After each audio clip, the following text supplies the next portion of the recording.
के चारों तरफ कि सोने का भाव 1 लाख रुपए से नीचे आने वाला है। फिलहाल जो सोने का भाव है 1,53,000 रुपए के आसपास है। तब 1,53 से 1 लाख रुपए से नीचे सोने का भाव जाना यानी कि लगभग 40% का क्रैश। तो क्या ये 40% का क्रैश हो सकता है भैया सोने में?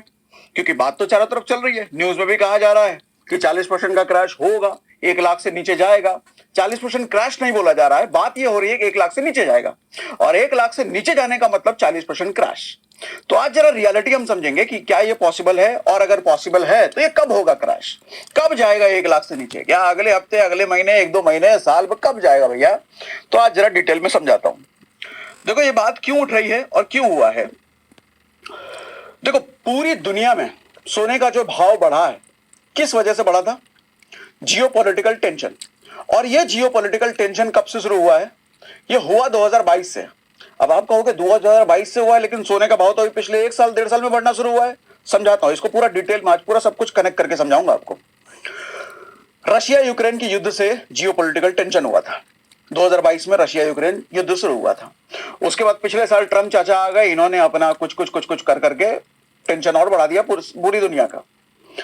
दो सबसे बड़ा टेंशन की वजह जो अभी आप देख पा रहे होंगे, एक तो रशिया यूक्रेन का युद्ध रुकने का नाम नहीं ले रहा, दूसरा रशिया डॉलर को हमेशा डी डॉलराइजेशन, मतलब डॉलर को अवॉइड करो, डॉलर को छोड़ो, डॉलर को गोली मारो, वो वाले मोड में काफी दिनों से चल रहा है, काफी महीनों से चल रहा है। कैसे?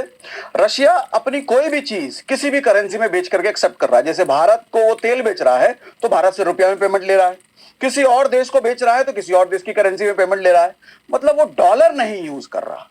तो डॉलर जब यूज नहीं कर रहा है तो डॉलर की डिमांड वो घटा रहा है। डॉलर को प्रमोट क्या अगेंस्ट क्या बोलते हैं? प्रमोट के अगेंस्ट मतलब डिमोट, डिमोट कहना सही होगा, मतलब समझ लो कि डॉलर को भैया उसके डॉलर को भाव गिरा रहा है। अब रशिया ने मार लिया है यूटर्न, रशिया ने यूटर्न मार लिया है। ये ब्लूमबर्ग की रिपोर्ट है। Russia may return to US dollar settlement and energy trade under Donald Trump, reversing dedollarization. अब समझो जरा उसको हुआ क्या है। रशिया ये कह रहा है, अब आज मीटिंग होने वाली है, 17-18 तारीख को मीटिंग है। रशिया ये कह रहा है कि भैया हम डॉलर में पेमेंट लेने को तैयार हैं बाकी देशों से, जिसको जो हम कर रहे हैं। इसका मतलब और यूएस और रशिया में वापस से कुछ सेटलमेंट होने की उम्मीद पूरी है। ब्लूमबर्ग की रिपोर्ट है, और आज मीटिंग भी है। हो सकता है कि कल या परसों आपको फाइनल अपडेट मिल जाए, अगर न्यूज में चीजें आ गई तो। ठीक है, तो रशिया क्या कह रहा है? रशिया ये कह रहा है कि भैया हम डॉलर में पेमेंट एक्सेप्ट करने को तैयार हैं। अब उसकी वजह से क्या हो रहा है, ये जो ब्रिक्स, ब्रिक्स का मतलब जो 5 देशों का संगठन है, ब्रिक्स का मतलब Brazil, Russia, India, China, south Africa, ये 5 देशों का संगठन। यहां पर यह बात चल रही थी कि भैया हम आपस में जो भी लेन देन कर रहे हैं, ये सारे बड़े देश हैं, आपस में हम जो भी लेन देन कर रहे हैं हम डॉलर को यूज नहीं करेंगे, हम आपस की एक नई करेंसी बनाएंगे। जिसके एवज में ट्रंप ने धमकी भी दिया था कि ऐसा किया तो 500% टैरिफ लगाऊंगा। तो ये जब बात चल रही थी तो मतलब डॉलर को पूरी तरीके से नकारने की बात चल रही थी, डी डॉलराइजेशन की बात चल रही थी, और इसका सबसे बड़ा मुखिया था रशिया। और रशिया ये कर भी रहा था कि डॉलर को पूरी तरीके से छोड़ दिया, अलग अलग करेंसीज में वो पेमेंट एक्सेप्ट कर रहा है। और जब मुखिया ही यूटर्न मार ले कि भैया हम अब डॉलर में पेमेंट लेंगे, जिससे जो करेंगे, यानी कि डॉलर को जिस तरीके से उसने डी डॉलराइजेशन को प्रमोट कर रहा था, यूटर्न, भैया डॉलर में ही सब कुछ होगा, यानी कि डॉलर का भाव ऊपर। अच्छा, डॉलर का भाव जब ऊपर, डॉलर में जब स्ट्रेंथ बढ़ी, डॉलर में जब स्टेबिलिटी बढ़ी, तो सबसे पहले क्या गिरेगा? जिसको पूरी दुनिया सेफ हेवन कहती है, सोना। अब पूरी दुनिया इसको सेफ हेवन क्यों कह रही है? देखो होता क्या है, आपने देखा कि सेंट्रल बैंक्स लगातार गोल्ड बाइंग करने लग गए थे, जिसकी वजह से गोल्ड की डिमांड बढ़ने लग गई थी। अब सेंट्रल बैंक्स गोल्ड क्यों खरीदते हैं? अलग अलग दुनिया के देश के अलग अलग देश के बैंक क्यों सोना खरीदते हैं? क्योंकि उनको लगता है कि भैया डॉलर का भाव गिर जाएगा, डॉलर की मजबूती कम हो जाएगी, यानी जिस डॉलर में हम अलग अलग देशों से लेन देन कर रहे हैं उस डॉलर का भाव ही गिर जाएगा, तो हमको ज्यादा पे करना पड़ेगा कोई भी चीज खरीदने के लिए। तो आदमी क्या करता है, भैया गोल्ड खरीद के रख लो, कम से कम गोल्ड में लेन देन कर लेंगे, या फिर गोल्ड हमने रख लिया तो जो वैल्यू गिरता जा रहा है डॉलर का, वो वैल्यू गिराने से मैं बच गया, क्योंकि मैंने एक ऐसी चीज खरीद के रख ली, गोल्ड, जिसकी वैल्यू इतनी तेजी से नहीं गिरती है। तो गोल्ड को इसीलिए सेफ हेवन करते हैं। गोल्ड इसीलिए आदमी बुरे वक्त के लिए रखता है, जब करेंसी की वैल्यू गिरने लग जाए तो गोल्ड। लेकिन जब करेंसी अपनी मजबूती दिखाने लग जाए, दुनिया भर में इसकी एक्सेप्टेंस बढ़ने लग जाए, और रशिया जो कि सबसे ज्यादा डी डॉलराइजेशन की बात कर रहा था वही एक्सेप्ट करने लग जाए, मतलब ये करेंसी वापस अपनी पीक पर आएगी, तो सेफ हेवन की तरफ से पैसा निकलेगा। जो सेंट्रल बैंक्स लगातार सोना खरीद करके रख रहे थे, अब वो सेंट्रल बैंक्स क्या करेंगे? सोना वापस मार्केट में बेचेंगे, क्योंकि उनको भी डॉलर चाहिए भैया इधर उधर से लेन देन करने के लिए। तो जब वापस से डॉलर चाहिए, सोना वापस ये बेचेंगे, और जब सेंट्रल बैंक्स बेचने लग जाएंगे तो सोना गिरेगा। अब जरा कुछ डेटा आपको दिखाता हूं। अब ये देखो ग्राफ जरा, ये 2022 से रशिया यूक्रेन का युद्ध शुरू हुआ था, और ठीक 2022 से ही ये दिखा रहा है सेंट्रल बैंक्स ने कैसे सोना खरीदना तेज कर दिया था। देखो 2022 के पहले सोना कितना खरीदा जा रहा है सेंट्रल बैंक्स के द्वारा, छोटा ग्राफ है, और 2022 के बाद कैसे एकदम से सोना खरीदना सेंट्रल बैंक्स ने बढ़ा दिया था। अच्छा, खरीदना 2022 से शुरू किया था, लेकिन हमने सोने का भाव एकदम अगड़म बगड़म भागता हुआ कब देखा? ये देखो, वो भी डेटा मैंने खोल रखा है। ये देखो पिछले 10 साल का 2016 से लेकर के ये सोने का भाव है, ये ग्राफ है।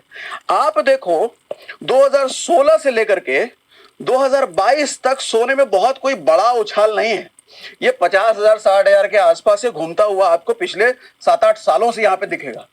लेकिन आप देखो 2024 के आसपास से एकदम से ग्राफ पलटी मारा है ऊपर की तरफ, और ये 1 जनवरी तक का वैसे डेटा है, और 2 लाख के आसपास टच 180 तक start action just open it's कर गया। ठीक है, इसका मतलब एक चीज समझिए कि सेंट्रल बैंक्स ने बाइंग तो 2022 से शुरू कर दी थी, लेकिन पूरी दुनिया में उसका इंपैक्ट गोल्ड पर प्राइस लगभग 2 साल बाद दिखना शुरू हुआ, 2024 के बाद। आप इसको 2000 अगर 23 भी मानो फिर भी 1 साल बाद मानो, और 24 के बाद तो एकदम से ऊपर 90 डिग्री वाला एंगल पकड़ने लग गया था। यानी कि एक बात समझ में आती है कि जब सेंट्रल बैंक्स ने बाइंग शुरू करी, इमीडिएटली गोल्ड का भाव नहीं बढ़ा था। अब हम कह रहे हैं कि जब अनसर्टेनिटी रुकेगी, रशिया वापस से डॉलर में लेन देन शुरू करेगा। एक और फैक्टर है, अभी उस पर भी आऊंगा, ईरान और अमेरिका वाला भी फैक्टर है, उस पर भी आऊंगा।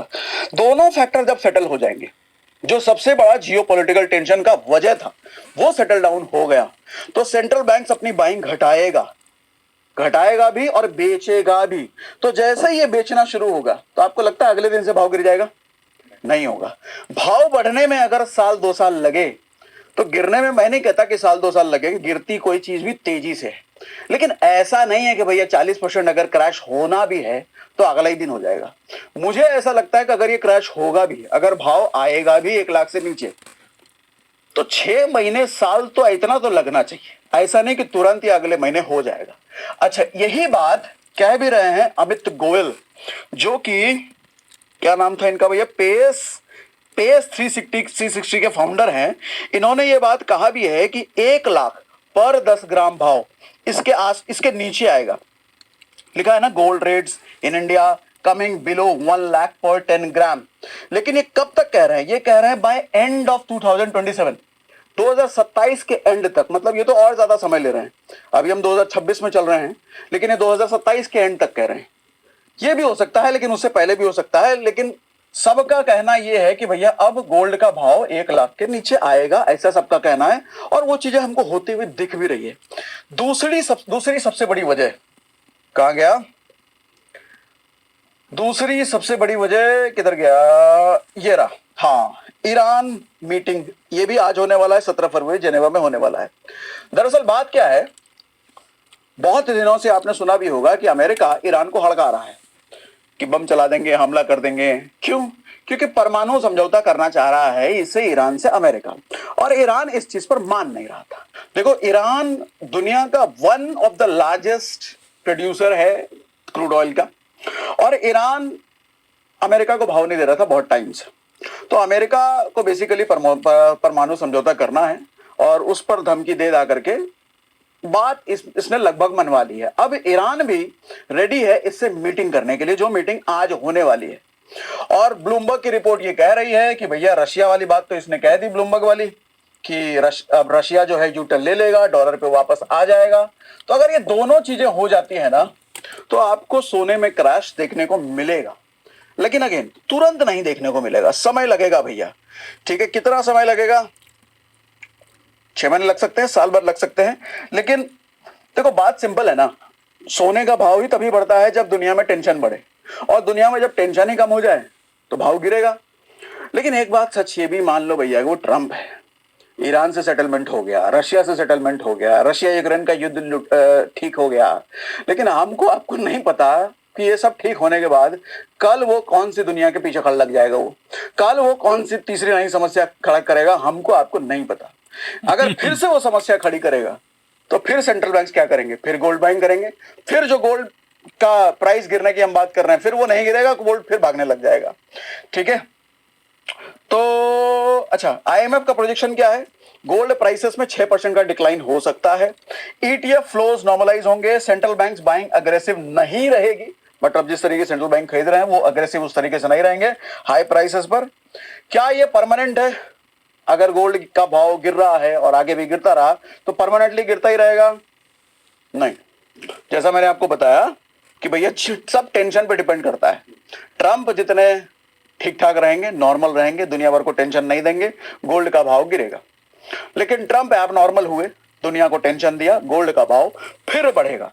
तो क्विक समरी क्या है, जियोपॉलिटिकल टेंशन कम हो रहे हैं भैया, यूएस ईरान, रशिया यूक्रेन बातचीत चल रही है, आज और कल मीटिंग होने वाली है, रशिया वाली मीटिंग 2 दिन की है, ईरान वाली मीटिंग तो आज ही होगी, तो कल या परसों आपको न्यूज में कुछ अच्छी खबर देखने को मिल सकती है। अगर ये टेंशन कम हुआ तो गोल्ड का भाव गिर सकता है। डी डॉलराइजेशन ये रुक रही है, रशिया वापस डॉलर ऑर्बिट में आ रहा है, मतलब वापस से अपने पेमेंट करेंसी वो डॉलर एक्सेप्ट करना शुरू करेगा। अगर मीटिंग सही सब कुछ हो गया तो डॉलर स्ट्रांग हो सकता है, गोल्ड के लिए डबल ब्लो। डॉलर स्ट्रांग हुआ तो भैया गोल्ड और नीचे जाएगा। 2027 का आउटलुक क्या है, आईएमएफ भी 6% डिक्लाइन फोरकास्ट कर रहा है। परमानेंट है नहीं है भैया, ये सारे लिंक्स हैं, ये सारे लिंक्स इसलिए दे रखे हैं मैंने कि मैंने जहां जहां से जो जो एनालिसिस करी है, ये एनालिसिस आपको अपना टेलीग्राम जो चैनल है वहां पे मैं पूरा ही पीडीएफ डाल दूंगा, डॉक्यूमेंट डाल दूंगा। ये सब लिंक्स आप भी उसको देख सकते हो, पढ़ सकते हो। और अपना पता है भैया टेलीग्राम वगैरह सब कुछ फ्री रहता है, हम किसी चीज के पैसे आपसे लेते नहीं है, सब कुछ हमारी सेवाएं फ्री रहती है। तो टेलीग्राम में ये डाल दूंगा, इस पर आप भी रिसर्च वगैरह करनी हो तो कर लेना। बाकी एनालिसिस आपको कैसी लगी हमको बताइएगा। और आप भी अगर गोल्ड वोल्ड खरीदने का प्लान कर रहे हैं तो सबसे अच्छा मीडियम तो इन दिनों देखो ईटीएफ है। फिजिकली भी खरीद सकते हो, लेकिन फिजिकल खरीदने का रीजन अलग है। तो ईटीएफ बाइंग के लिए आपको चाहिए होता है डीमैट अकाउंट, और डीमैट अकाउंट का लिंक हम कहां देके रखते हैं, डिस्क्रिप्शन में। हमारे जितने दूसरे सोशल मीडिया हैंडल्स हैं उन सब का भी लिंक हम डिस्क्रिप्शन में दे करके रखते हैं भैया। तो कमेंट बॉक्स में हमको लिख के जरूर बताइएगा ये एनालिसिस आपको कैसी लगी, और गोल्ड